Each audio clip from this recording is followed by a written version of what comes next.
You've convinced me. My anger is great. But it will increase my strength. I will become the hero of the Empire.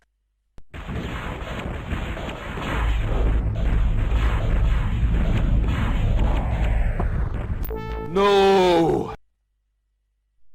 Energy on auxiliary. Imminent crash. Approach zone evaluated. Cartographic report available on screen. Give me the controls and take the computer. You will chart the way. I am familiar with this zone, but I have always landed here by sight. We'll try to land here.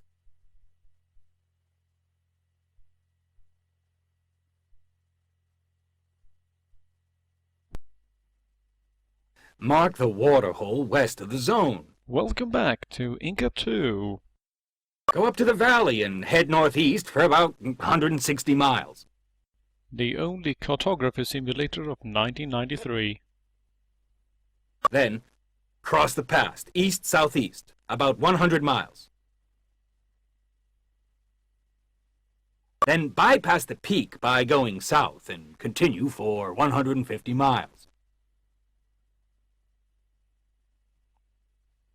You must be aligned with a waterhole at 330 to the east. That's the target. Well, I wouldn't say aligned, but sort of, I guess. Let me check. Bravo, El Dorado. Let's just hope that we will get there. I seem to recognize that planet for some reason. Huh. Well, that's probably just my imagination.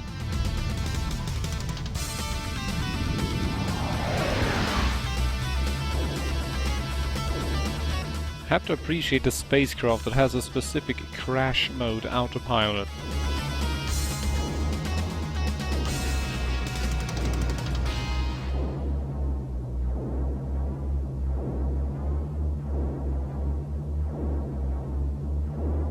Let's see, we're supposed to take a right down here. Whoa, right.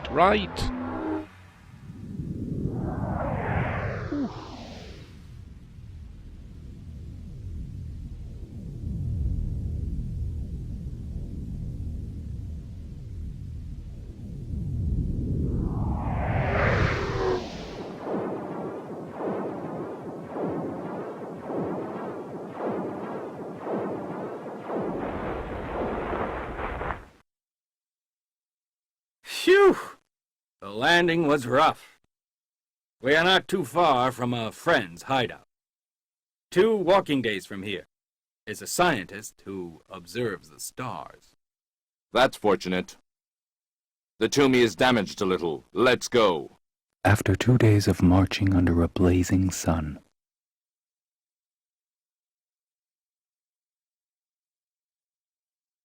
What a surprise! Quel Cartier. What brings you to your old friend Yuna? I'd like to introduce you to El Dorado, the Great Inca. We've got a problem. Welcome, my lord. How may I help you? An asteroid has moved close to Earth. There is a little... Yes, I've seen it, of course. Aguirre took it over. He wants to use its power to become master of the world.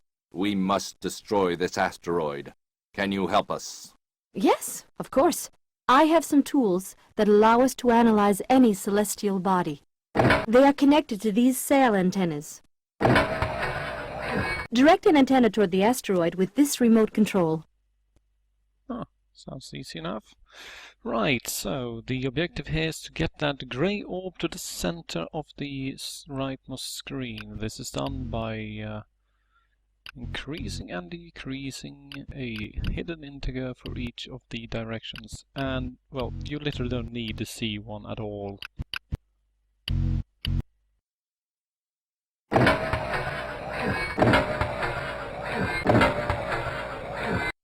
There. It's done. But what is that for? This will help us locate the weaker points of the asteroid. Your asteroid is in a rapid evolution phase, during which it stores an enormous amount of energy, and Aguirre can use this energy. To destroy the asteroid, you have to lay down 3 great sources of energy on 3 planets. El Dorado, the energy of your legendary powers should be sufficient, isn't it? Yes, I hope. 3 planets. Which ones? When will we know more about this? In about 2 weeks, if this is all the computer is doing. And why isn't it already running?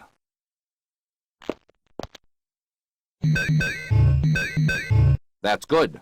But until then we must get the Toomey back in working condition. Yes, for now, we are stuck here on the ground. I think I'll be able to help you once more. There's a locomotive over there. There are some rails left. It should be able to bring the Toomey back here. Follow me. I don't know if it still works. Well, we're about to find out. Welcome to the first puzzle section of this episode. We have to try and get this train running. It must not have been used for a long time. It's completely frozen. Frozen. El Dorado, have a look around. We're in a desert. It has to be like 40 degrees Celsius here. How could it possibly be frozen? It's a miracle. There is some oil left. Wow. Your definition of miracle is pretty different from mine as well. Then again, you are an adventure game protagonist, so I suppose you're happy at the moment anything works. Let's see, a leather strap. Wonder what that can be used for. Inlet not working. Should mean that we are out of water in this particular locomotive, so... well, the control seems to be blocked, so let's head out and see what we can do here. There, that should unfreeze it, but it's apparently still stuck. Well then. It would seem that I currently do not have what I need to proceed, so let's search around in here a bit, see if we can... No, we can't pull the peg out using that, nor can we lubricate anything. I must be missing a tool of some kind. Question is, where is it?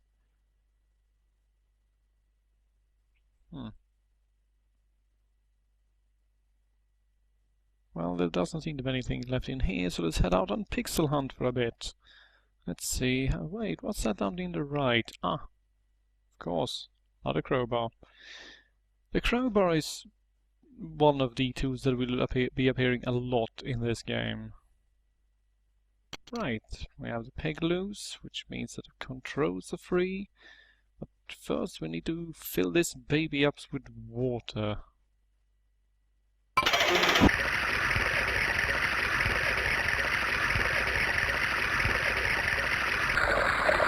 There we go.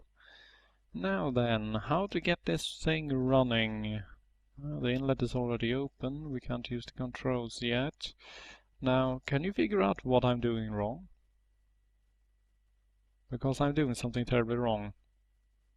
Basically, I'm an idiot. All I need to do is press the ignition button.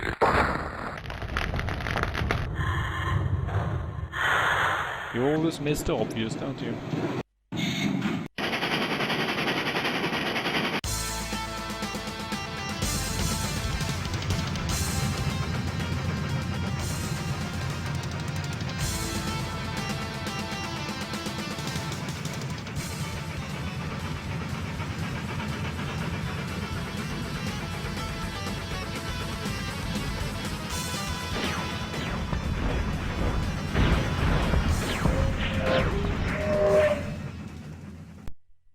Attack! Kelp, help me pilot this machine! We must flee! Pilot this machine? It's a locomotive, lady. It's on rails. Fine. Welcome to this on-rail shooter. No, it's too terrible a joke to make. In any case, we have to survive for 2 minutes and 45 seconds by mainly shooting the shit out of Agira's ground attack craft as they try to destroy the train. The 4 green buttons at the bottom represent each of the cardinal directions and will blink with a bit of an alarm, as you have noticed whenever there are enemy craft approaching. So simply click the ones that are glowing, hop over there and shoot the shit out of anything that approaches.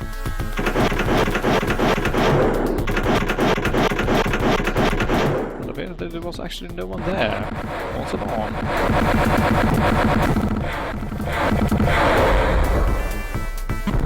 Now, actually destroying an enemy craft in a single section is very difficult. However, if you fire at them, they fire less at you. So it is really more of a matter of distracting them from the mission more than actually destroying them.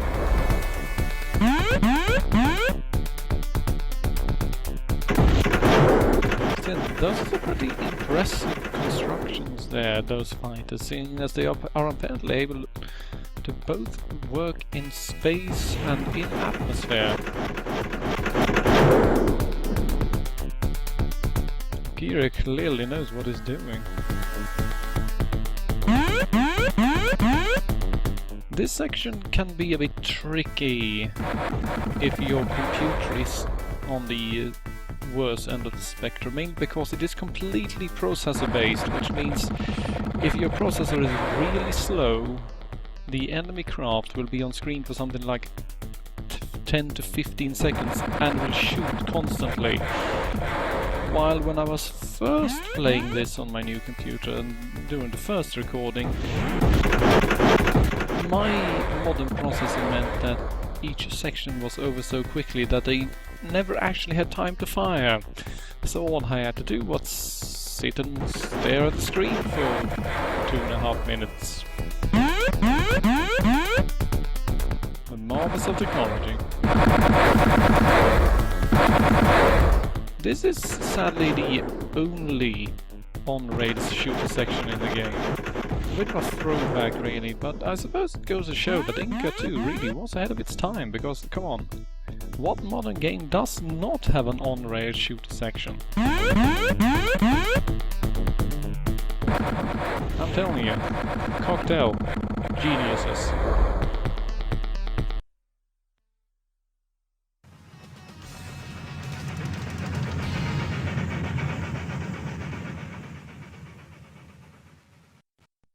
We chased them away, but they'll be back.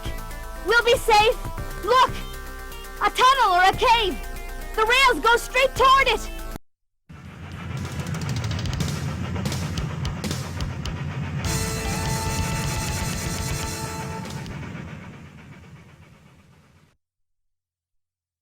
I know the place, but I've never been able to explore it. I bet that some gold prospectors have squatted here. There are remnants of a desk, but who could have used it? I'm going to search this way. Let's split up to cover more ground. Time for some exploration. Right, what we have here is safe, and a that is not really a chest at all. Right, mallet, shaver. Better not drink it. It might be useful later. Dorado, why would you ever try to drink something that had that sort of reaction? Okay, a key. Let's see, maybe that goes into safe. Ah, no.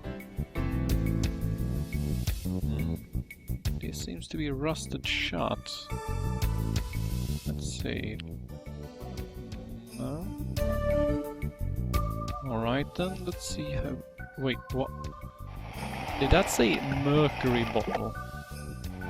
Dorado, were you planning on drinking mercury unless it was useful to you later? What the hell is wrong with you? God. Right, as you can probably surmise, this is a combination lock puzzle, and we need to find the combination before we can get this silly little safe open. So, let's have a quick look around and head back to the left. This rope seems to be holding something closed, so let's cut it off. Let's see, that gives us access to A drawer. But it seems to be locked. Maybe that key will work. It's so rusted, it doesn't fit in the lock anymore. Oh. Well, that's fine. I'll just, Oh, I know. I'll just, rub it in the sand. Because this is how keys work. Let's see, top secrets, plans for a boomerang, and below that, a code. 183. I suspect we all know where that code is going.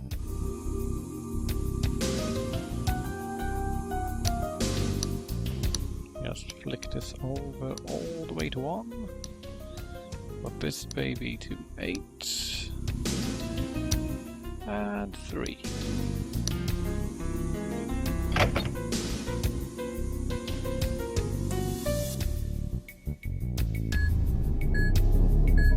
Incredible! These are the blueprints of a vessel. Slightly archaic. Yes, it's the famous boomerang, the vessel of a lost civilization. According to legend, it is easy to build and is very effective in combat.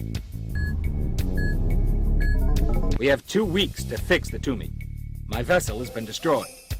Thanks to these blueprints, I think I'll be able to build one by then. 2 weeks later, in Yuma's hideout.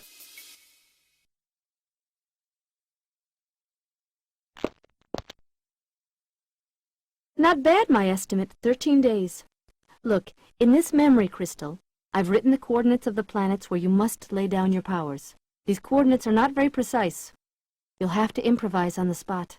When laid down, the powers will form a triangle. The asteroid will be the center of it, and it will explode. Yes, Kelt? The Tumi is okay, and I think I'll be able to test the boomerang tonight. I have something important to tell you. Listen carefully, Kelt. I am ordering you to go back to Cusco. You will show this letter to the Council. I appoint you Chief Commander of the Empire's armies. You will build many boomerangs, train pilots, while I'll lay down the powers. Let's meet in the vicinity of the last planet. I will surely need help. I am always willing to help, my lord. I must go now. Thank you, and good luck. So long. Hope for a better world. So long, my lords. Is it just me or did Kelt sound incredibly suspicious there? Right, let's see. We have a memory lapse. Which is where we'll be putting this memory crystal, I suppose. There we go. Planet A and B. Well, let's start with A. It looks like it's closer.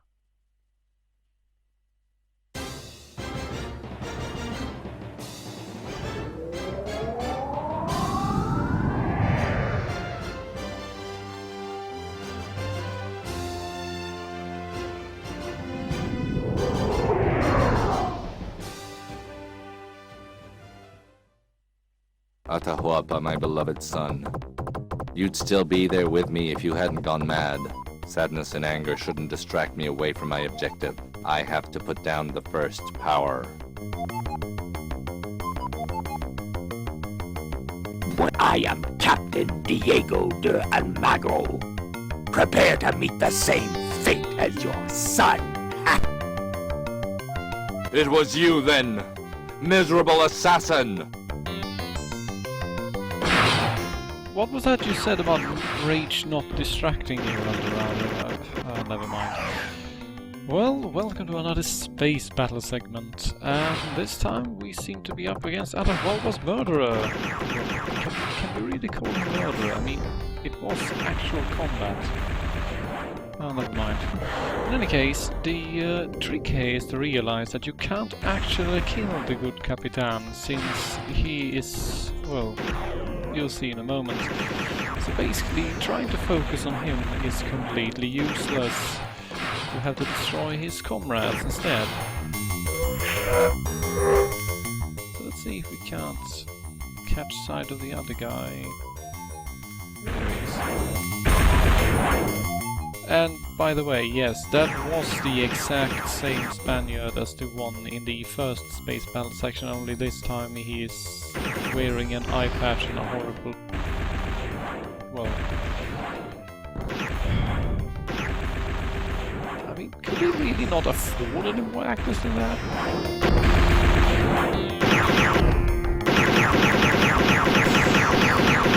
Let's see.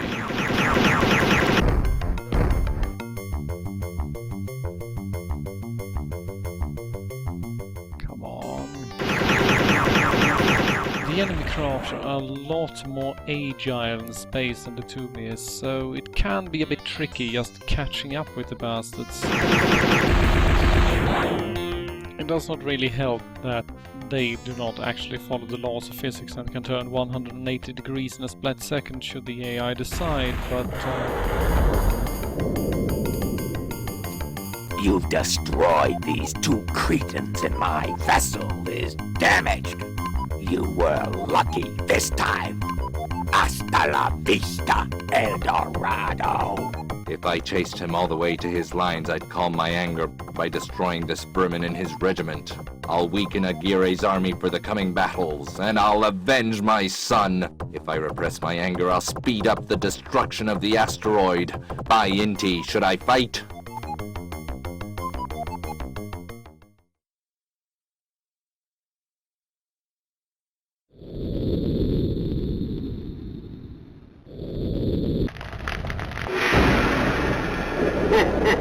The mangrove is a treacherous place.